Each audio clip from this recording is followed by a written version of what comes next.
Now I would like to hear the video message we get from Nato, and while we are watching this, let us move on. Thank you very much for the opportunity to be part of the opening of this event.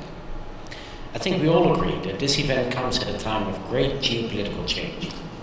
We see adversaries challenging our security and threatening our societies on all fronts, holding at risk systems, territories, and nations. Cyberspace has become a key enabler for our adversaries to undermine our security, our values, and cohesion. And emerging and disruptive technologies are fast altering the character of conflict and increasingly influence success on the battlefield. Nowhere is all of this clearer to see than in Ukraine. Cyberspace has been central to Russia's war in Ukraine.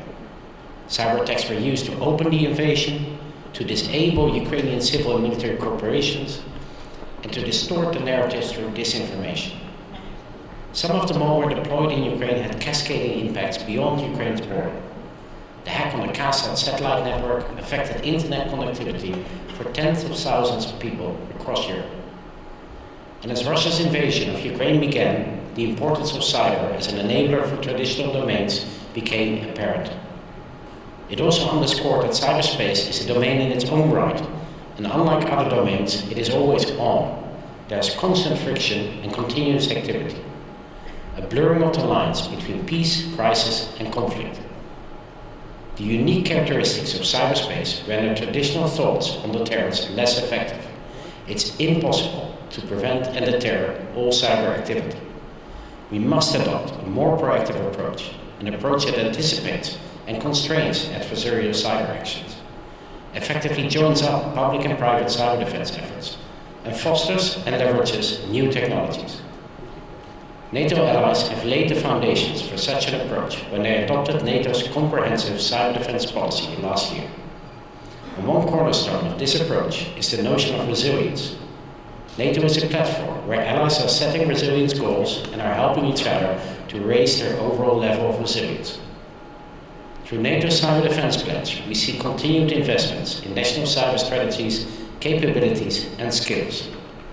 And more recently, at the June summit, allies decided to develop a virtual rapid response capability. Why, you might ask? Because the war in Ukraine demonstrated that in many instances, assistance can effectively be delivered remotely. We're also rethinking our engagement with the private sector. Industry actors continue to play a crucial role in defending Ukraine against cyber attacks. They act as first responders, they ensure backup of data, and they keep systems up and running. We're therefore developing a new concept with the goal of embedding industry permanently into alliance cyber deterrence and defense activities. In parallel, allies have taken active steps to foster, promote, and adopt new technologies such as artificial intelligence, autonomous systems, and big data. The war in Ukraine has demonstrated that EDTs in warfare are no longer an abstract concept. For instance, AI has been used to synthesize and analyze Russian unencrypted communications, and facial recognition tech is used to identify those suspected of war crimes. Software tools are enabling the exploitation of big data to allow Ukrainian citizens to easily add to situational awareness by reporting troop locations and numbers. To maintain the alliance's technological edge, allies have developed and adopted strategies for EDTs in general and for AI, and a strategy on autonomy is currently in the making.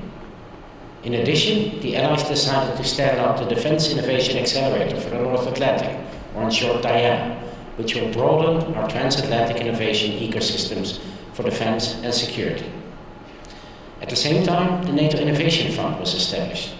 The fund is a multinational effort to raise venture capital for cutting-edge startups that are developing dual-use technologies.